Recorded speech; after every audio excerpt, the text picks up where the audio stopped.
Well, I'm Alain, Regional Chief Executive for Richemont Asia Pacific, in conversation with the Robb Report Hong Kong. The Robb Report is like a Bible. I've been following the Robb Report for probably something like 25 years. I'm actually a qualified chartered accountant, so I studied economics and accounting. From a very early age, I decided that that's also what I wanted to do. But very quickly, I knew that I didn't want to have a long-term career in audit. So I then looked for opportunity to join a multinational company, which is where I started. And having a kind of finance background has allowed me in my career to move into different industries. So it's been an incredible learning journey as well.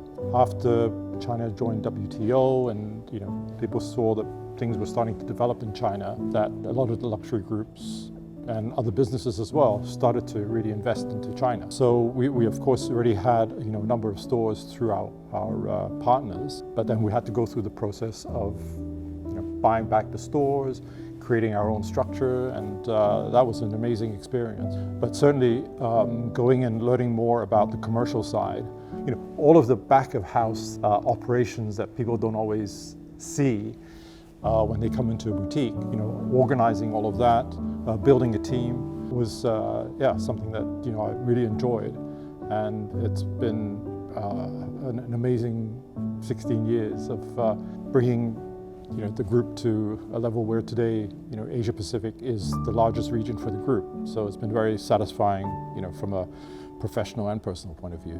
When I was still living in the UK, so I had an opportunity in '93. I won a competition in a magazine to go racing, so I started, and very fortunate that my wife has always been very supportive of my passion for cars and also for motor racing.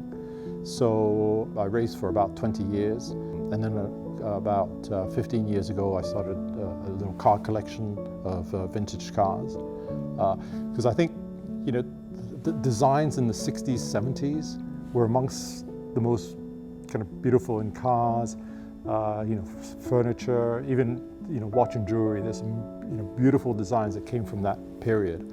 So I've now got a small collection of vintage cars as well, which I enjoy, and I'm looking forward to being able to go on a few tours with some friends when I retire next year. So yeah, and it seems like there's this symbiotic relationship between people who love watches and cars. Maybe it's the whole sort of mechanical part of it. Watches are all about micromechanics. It's all about precision. Cars as well. So I think there's a lot of car lovers who happen to be watch lovers, and a lot of watch lovers who also happen to be car lovers. For me, luxury is friends and family and precious moments.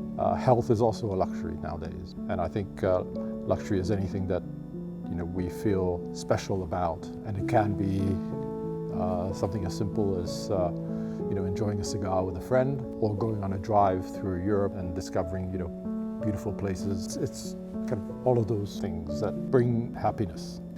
I think Hong Kong still has one of the best luxury offerings, not just in terms of the number of maisons or brands that are available here, but if you look at the type of flagship stores that you find in Hong Kong, I mean, they're still, I think, amongst the most beautiful that you find anywhere, not only in Asia but anywhere in the world. And now something that I'm very excited about is that we also now have a very strong cultural offering. It really is a gathering place for so many different nationalities. So I can't imagine myself living anywhere else. So Hong Kong is home.